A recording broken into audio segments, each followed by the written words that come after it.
Salut les investisseurs, j'espère que vous allez bien et bienvenue dans cette nouvelle vidéo. Alors aujourd'hui nous allons voir et analyser ensemble une multinationale américaine pour ne pas changer. Et je pense que là vous la connaissez, il s'agit de Air Products and Cheminal. Mais avant, vous connaissez la chanson, n'hésitez pas à vous abonner, à liker, à partager. Let's go, c'est parti. Au moment où je tourne la vidéo, le prix du cours de l'action de Air Products est de 219,91 $ très précisément. Si on regarde plus en détail, alors à court, moyen et long terme concernant les performances, donc sur les 5 derniers jours, elle a perdu quasiment moins 15%, moins 14,47, donc quasiment moins 37, moins 38 $ en 5 jours. Sur un mois, c'est encore plus. En termes de sous-performance, on est à moins 18%, donc moins 48 $. Sur les 6 derniers mois, on est à moins 23% de performance, donc quasiment moins 65 $. Depuis le début de l'année, on est à moins 20%. Sur un an, on est à moins 23,35%. Sur les 5 dernières années, on est en positif de plus 26,33% et au maximum, pour faire rêver un petit peu, c'est-à-dire depuis les années 84, cela fait une performance de plus 4462%. Donc ça laisse toujours rêveur. Et du coup, la question à se poser sur le très court terme depuis 5-6 jours, mais pourquoi finalement cette baisse aussi importante en l'espace de si peu de temps? Tout simplement par rapport aux résultats de l'entreprise sur le 4e trimestre de 2023, donc pour finaliser l'ensemble de l'année 2023 de l'entreprise. Donc le spécialiste américain des gaz industriels et médicaux a publié pour son premier trimestre fiscal 2024, mais pour finaliser 2023, l'année civile entière, donc un bénéfice ajusté par action de 2,82 $ en croissance de 7%. Un EBITDA, c'est-à-dire un excédent brut d'exploitation, ajusté d'environ 1,2 milliard $. Celui-ci est donc en progression de 8%.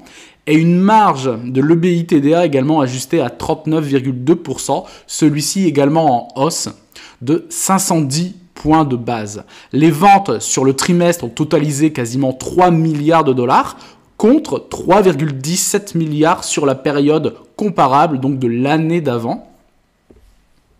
Concernant le bénéfice, alors celui-ci a été de 609 millions $, contre 572 millions un an avant. Et le groupe rate donc le consensus de bénéfices ajustés par action et celui des revenus sur le trimestre clos. Donc finalement, ce sont des performances qui sont entre guillemets décevantes. Et donc ces annonces ont fait chuter le titre Air Products de 8% à la bourse. C'était fin de semaine dernière. Donc ici on passe directement sur TradingView et donc vous voyez donc le graphique en mensuel. Depuis ici on voit depuis 1968, donc vous voyez très très belle croissance. On voit ici à la période 2008, donc la fameuse crise des subprimes aux États-Unis, que Air Products a été quand même grandement impacté concernant le cours de bourse, puisqu'il avait atteint aux alentours des 96-97 $. Donc je vais agrandir un petit peu, ici 97-98 $ même, pour redescendre sur une période d'une petite année à 42 $, ce qui fait quasiment une baisse de moins 57, moins 58%.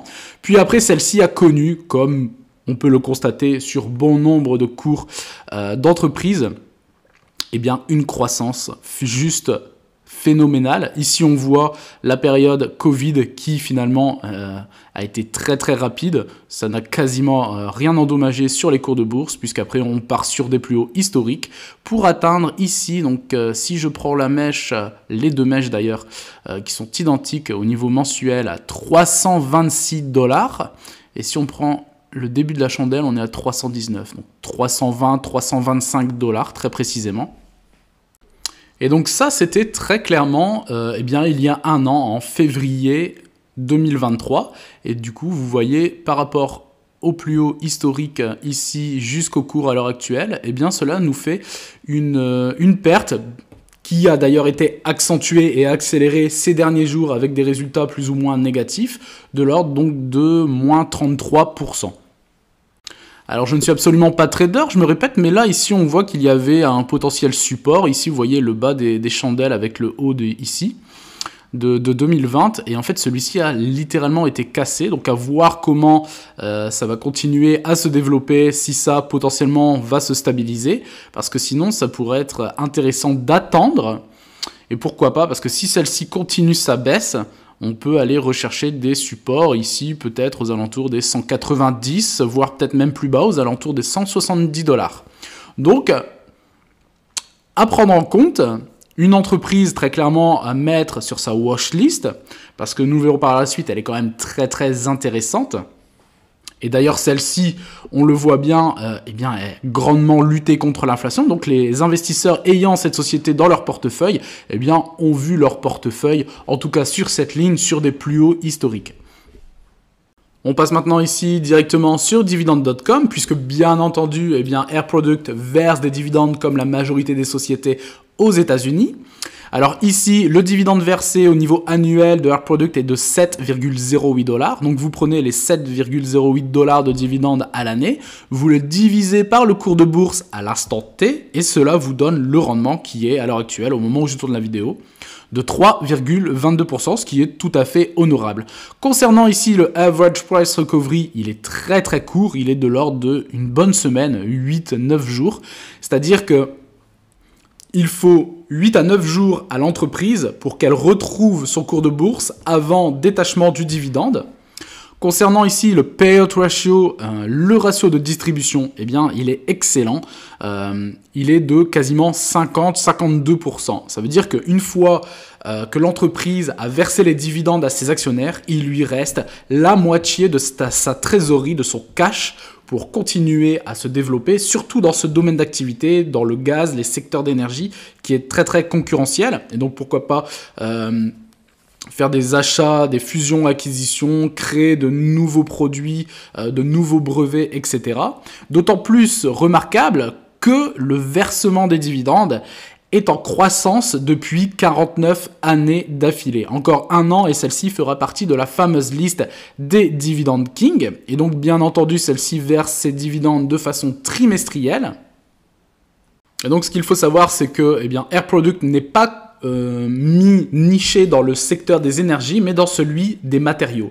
Et donc le rendement du secteur des matériaux en général est de l'ordre de 2,82%. Et donc vous voyez, avec cette baisse, depuis 5-6 jours, celle-ci, donc Air Products, se retrouve à un rendement supérieur au secteur entier des matériaux. Donc concernant le versement du dividende, le prochain dividende versé sera très bientôt, puisqu'il sera le 12 février 2024 pour un montant de 1,75 $ par action, et donc ça c'était au niveau trimestriel.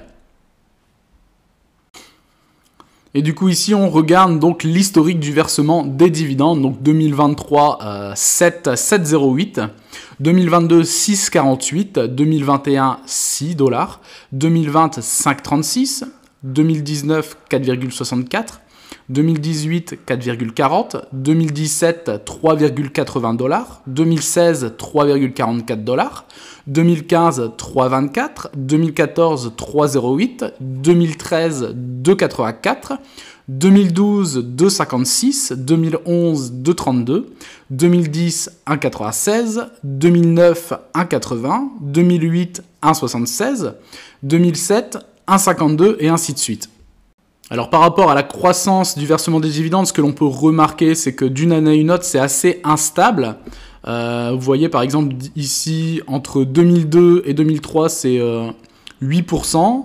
En 2002, c'était 5%. Et vous voyez, en fonction des résultats, je pense, de l'entreprise, de 2003 à 2004, c'est 22%. 2004 à 2005, 16% d'augmentation.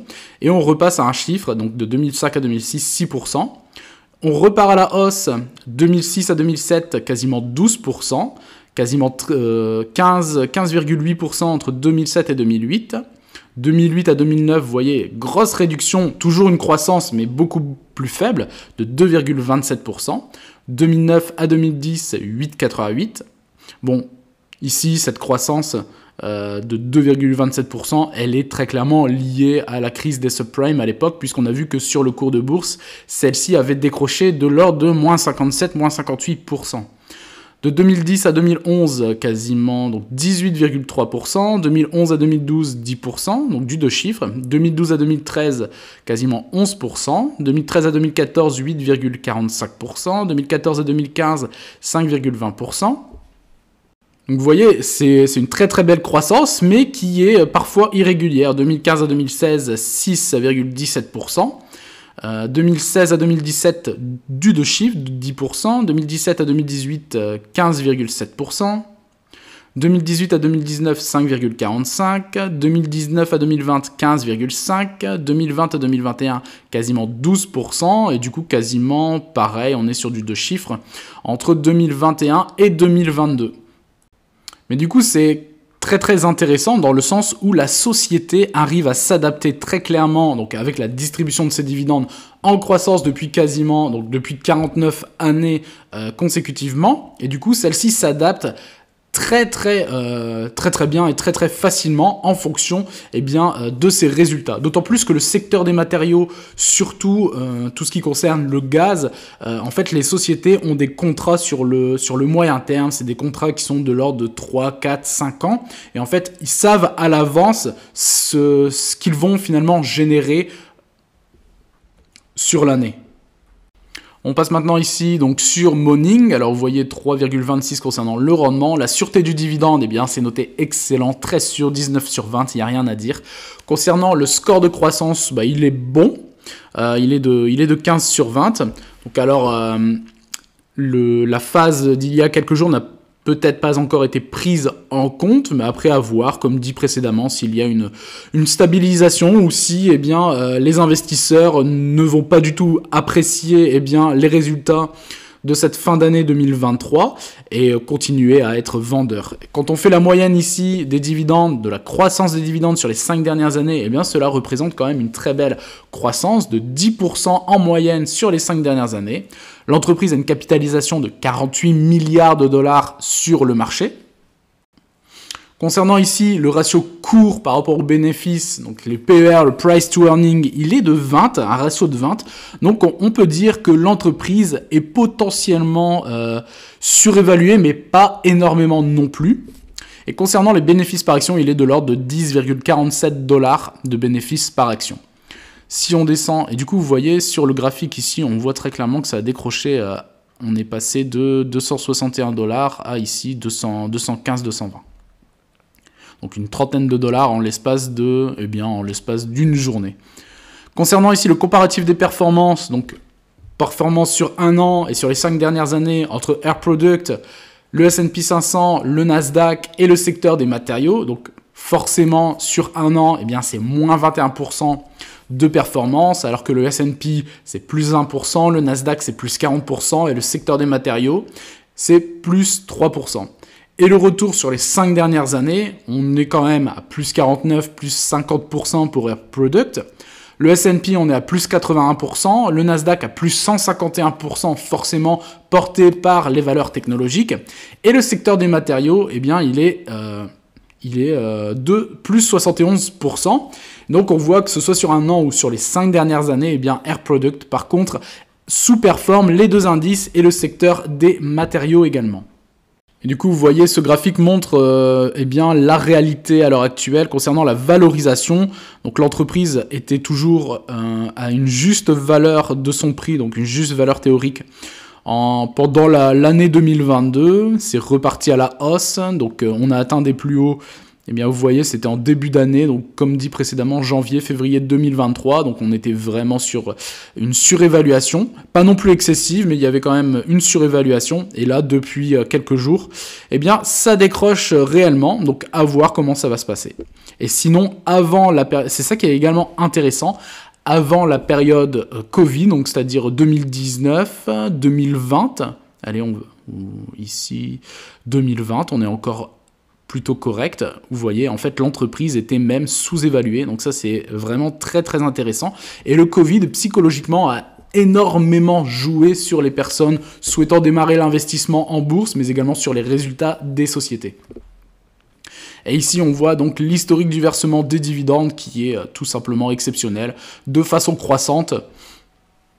Et donc, pour les investisseurs avec stratégie à dividendes, eh bien, c'est l'une des choses les plus importantes, entre guillemets.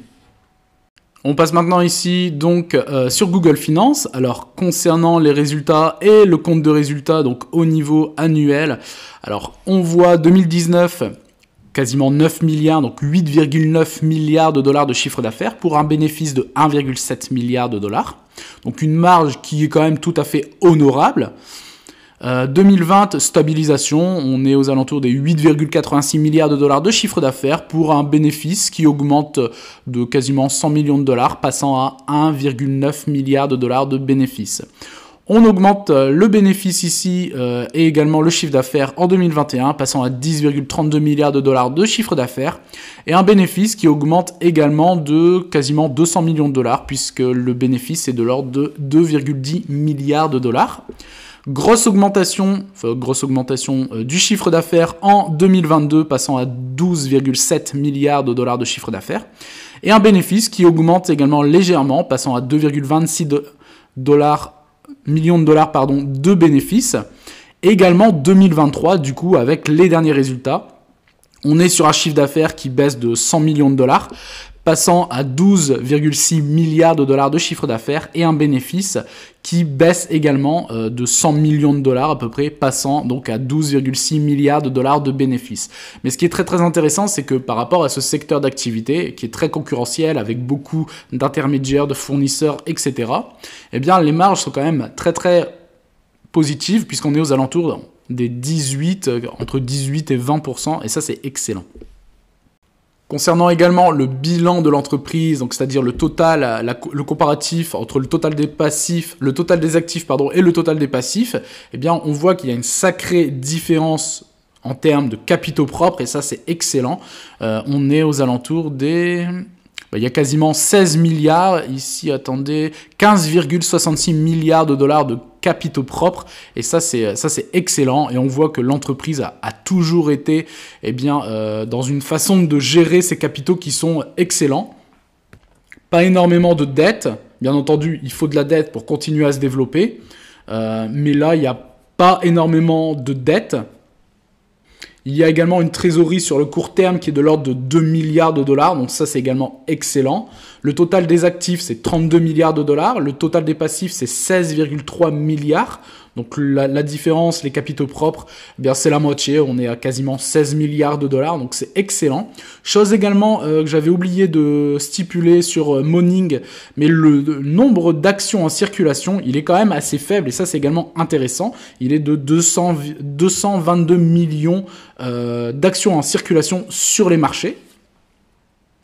Et pour finir, eh bien, concernant les news, eh bien, ce sont les mêmes news qui reviennent, c'est-à-dire l'entreprise, donc Air Product, ne répond pas aux attentes donc, par rapport aux résultats d'il y a quelques jours. Et donc, c'est par rapport à cela surtout que les investisseurs sanctionnent l'entreprise concernant la valeur du cours de bourse qui perd quasiment 30 à 40 dollars en l'espace de une ou deux séances. Pour conclure, personnellement, je pense que c'est une société à avoir dans son portefeuille, surtout dans ce secteur d'activité, le secteur des matériaux. Ce qui est également intéressant dans ce business, c'est que ce genre de sociétés ont des contrats sur le moyen terme, de l'ordre de 3, 4, 5 ans avec des clients. Et du coup, en fait, les entreprises peuvent voir à l'avance ce qu'elles vont générer comme chiffre d'affaires et potentiellement également comme bénéfice, un petit peu à l'instar de Enbridge ou UGI Corporation. Pour revenir là-dessus également, une société qui a vu une croissance fulgurante sur ces dernières années. Celle-ci a un historique assez conséquent, que ce soit en termes de performance, donc également de versement de dividendes. Je pense que c'est une société qui est quand même très très solide, qui est très bien gérée. On a vu le payout ratio de l'ordre de 50% au bout de minimum 50 ans. Ça reste plus ou moins conservateur. N'hésitez pas à mettre en commentaire ce que vous pensez de l'entreprise, si vous l'avez dans votre portefeuille ou si vous l'avez dans votre watchlist. J'espère que cette vidéo vous aura plu. N'hésitez pas à vous abonner, à liker, à partager et je vous dis à très bientôt pour une prochaine vidéo. Ciao!